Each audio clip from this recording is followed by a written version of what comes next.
ओम नमः शिवाय। हर हर महादेव।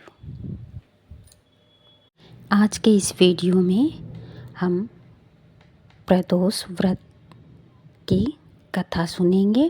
प्रदोष व्रत क्यों किया जाता है, कैसे किया जाता है, इस वीडियो के द्वारा सारी जानकारी आपको हम देंगे। माह की त्रयोदशी तिथि का प्रदोष काल में होना ही प्रदोष व्रत होने का सही कारण है। प्रदोष काल सूर्यास्त से 45 मिनट पहले प्रारंभ होकर सूर्यास्त के बाद 45 मिनट तक होता है। प्रदोष का दिन जब साप्ताहिक दिवस सोमवार को होता है तो उसे हम सोम प्रदोष व्रत कहते हैं। मंगलवार को होने वाले प्रदोष को भौम प्रदोष कहते हैं तथा शनिवार के दिन प्रदोष को शनि प्रदोष कहते हैं। वैसे तो त्रयोदशी तिथि ही भगवान शिव की पूजा के लिए सर्वश्रेष्ठ है, परंतु प्रदोष के समय शिव जी की पूजा करना और भी लाभदायक होता है। ध्यान देने योग्य बात यह है कि प्रदोष व्रत एक ही देश के दो अलग अलग शहरों के लिए अलग भी हो सकता है, क्योंकि प्रदोष व्रत सूर्यास्त के समय त्रयोदशी के प्रबल होने पर निर्भर करता है तथा दो शहरों का सूर्यास्त का समय अलग अलग हो सकता है। इस प्रकार उन दोनों शहरों के प्रदोष व्रत का समय भी अलग अलग हो सकता है। इसलिए कभी कभी ऐसा भी देखने को मिलता है कि प्रदोष व्रत त्रयोदशी से एक दिन पूर्व अर्थात द्वादशी तिथि के दिन ही हो जाता है। सूर्यास्त होने का समय सभी शहरों के लिए अलग अलग होता है, अतः प्रदोष व्रत करने से पूर्व हमें शहर का सूर्यास्त समय अवश्य जांच लेना चाहिए, चाहे वो शहर का एक ही देश में क्यों ना हो। प्रदोष व्रत चंद्र मास की शुक्ल एवं कृष्ण पक्ष के दोनों त्रयोदशी के दिन किया जाता है। आइए हम जान लेते हैं प्रदोष व्रत कब है। श्रावण मास की कृष्ण प्रदोष व्रत बृहस्पतिवार 1 अगस्त 2024 को है। गुरु प्रदोष शत्रु विनाशक पितृ तृप्ति भक्ति वृद्धि के लिए होता है। प्रदोष व्रत की पूजा अपने शहर के सूर्यास्त होने के समय के अनुसार करनी चाहिए। प्रदोष व्रत में पूजा की थाली में क्या क्या रखें। पूजा की थाली में अबीर, गुलाल, चंदन, काले तिल, फूल, धतूरा, बेलपत्र, शमी पत्र, जनेऊ, कलावा, दीपक, कपूर, अगरबत्ती एवं फल के साथ पूजा करनी चाहिए। भगवान शिव की प्रदोष काल में पूजा किए बिना भोजन ग्रहण कभी नहीं करना चाहिए। व्रत के समय में अन्न, नमक, मिर्च आदि का सेवन नहीं करें। आइए हम प्रदोष व्रत करने की विधि जान लेते हैं। प्रदोष व्रत करने के लिए मनुष्य को त्रयोदशी के दिन प्रातः सूर्य उदय से पूर्व उठना चाहिए। नित्य कर्मों से निवृत्त होकर भगवान श्री भोलेनाथ का स्मरण करें। इस व्रत में आहार नहीं लिया जाता है। पूरे दिन उपवास रखने के बाद सूर्यास्त से 1 घंटा पहले स्नान आदि का काम करके श्वेत वस्त्र धारण किए जाते हैं। पूजन स्थल को गंगा जल या स्वच्छ जल से शुद्ध करने के बाद गाय के गोबर से लीप कर मंडप तैयार किया जाता है। अब इस मंडप में 5 रंगों का उपयोग करते हुए रंगोली बनाई जाती है।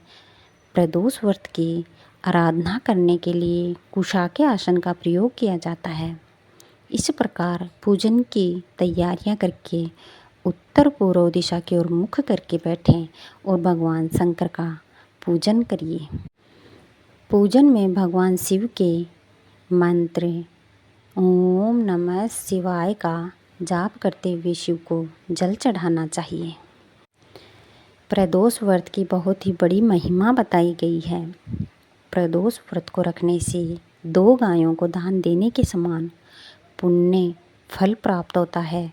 प्रदोष व्रत को लेकर एक पौराणिक तथ्य सामने आता है कि एक दिन जब चारों ओर अधर्म की स्थिति होगी, अन्याय और अनाचार का एकाधिकार होगा, मनुष्य में स्वार्थ भाव अधिक होगी, व्यक्ति सत्कर्म करने के स्थान पर नीच कार्यों को अधिक करेगा, उस समय में जो व्यक्ति त्रयोदशी का व्रत रख शिव आराधना करेगा, उस पर शिव कृपा होगी।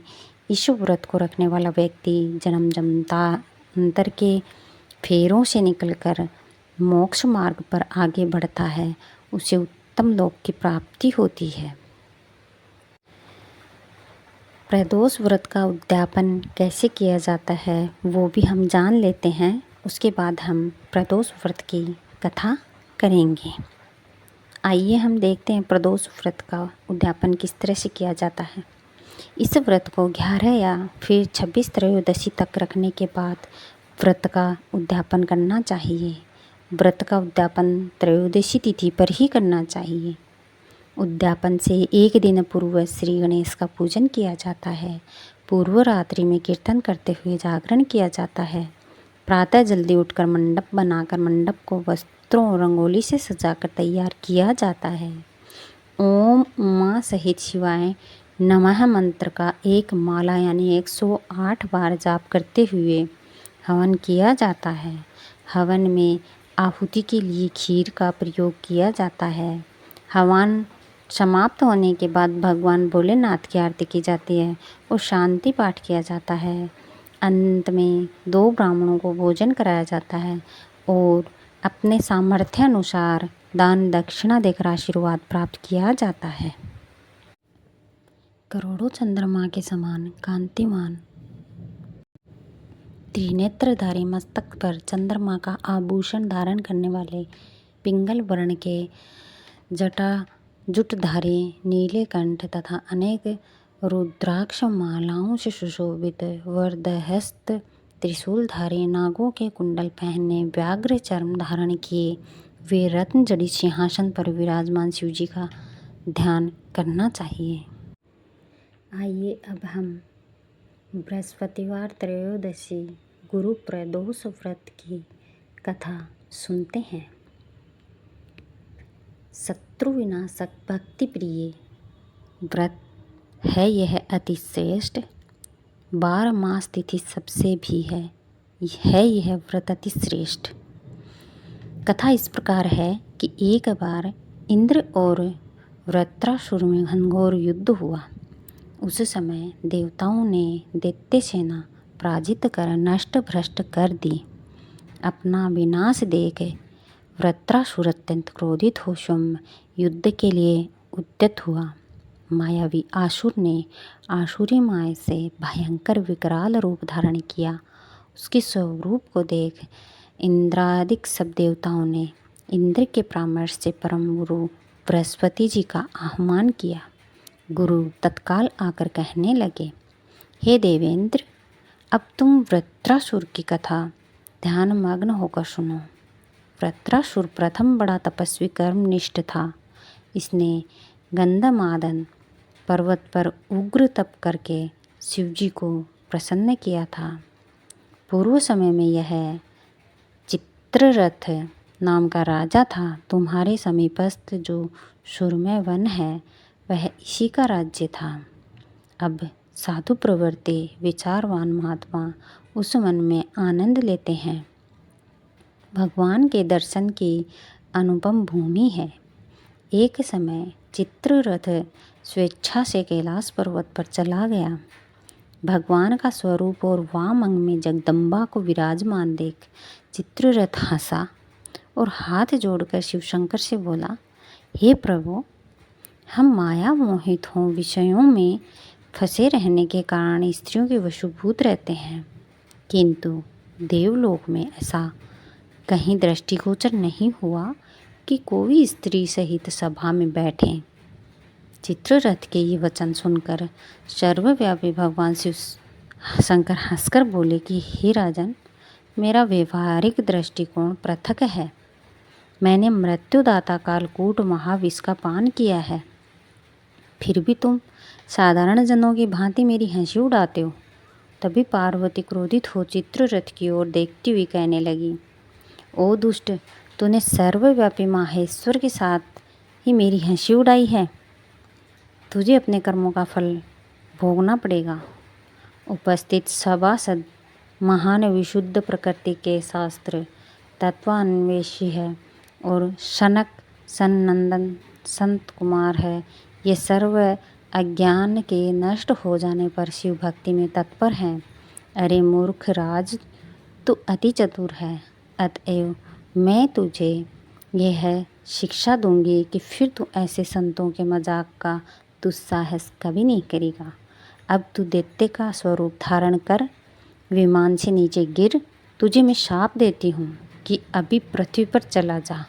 जब जगदम्बा भवानी ने चित्ररथ को ये शाप दिया तो है तत्क्षण विमान से गिरकर राक्षस योनि को प्राप्त हो गया और प्रख्यात महाशूर नाम से प्रसिद्ध हुआ। त्वष्टा नामक ऋषि ने उसे श्रेष्ठ तप से उत्पन्न किया और अब वही वृत्रासुर शिव भक्ति में ब्रह्मचर्य से रहा। इस कारण तुम उसे जीत नहीं सकते। अतएव मेरे परामर्श से यह प्रदोष व्रत करो, जिससे महाबलशाली दैत्य पर विजय प्राप्त कर सको। गुरुदेव के वचनों को सुनकर सब देवता प्रसन्न हुए और गुरुवार त्रयोदशी प्रदोष व्रत को विधि विधान से किया। ओम नमः शिवाय। हर हर महादेव। अब हम शिव जी की आरती कर लेते हैं। जय शिव ओमकारा, हर जय शिव ओमकारा, ब्रह्मा विष्णु सदा शिव हरिदांगी धारा। ओम जय शिव ओमकारा, एकानन चतुरानन पंचानन राजे, हंसासन गरुड़ासन वृषवाहन साजे। ओम जय शिव ओमकारा, दो भुज चार चतुर्भुज, 10 भुज ते सोहे, तीनों रूप निरखता त्रिभुवन जन मोहे। ओम जय शिव ओमकारा, अक्षमाला वनमाला मंडमाला धारे, चंदन मृगमद सोहे, भाले शशिधारी। ओम जय शिव ओमकारा, श्वेतांबर पीतांबर, बागंबरी अंगे, सनकादिक ब्रह्मादिक भूतादिक संगे। ओम जय शिव ओमकारा, कर में श्रेष्ठ कमंडल, चक्र त्रिशूल धरिता, जग करता जग हरता, जग पालन करता। ओम जय शिव ओमकारा, ब्रह्मा विष्णु सदा शिव जानते अविवेका, प्रणवाक्षर के मध्य ये तीनों एका। ओम जय शिव ओमकारा, त्रिगुण शिव जी की आरती जो कोई नरेगा, कहत शिवानंद स्वामी, कहत हरिहर स्वामी, मन वांछित फल पावे। ओम जय शिव ओमकारा, जय शिव ओमकारा, हर शिव ओमकारा, ब्रह्मा विष्णु सदा शिव हरिदांगी धारा। ओम जय शिव ओमकारा। हर हर महादेव।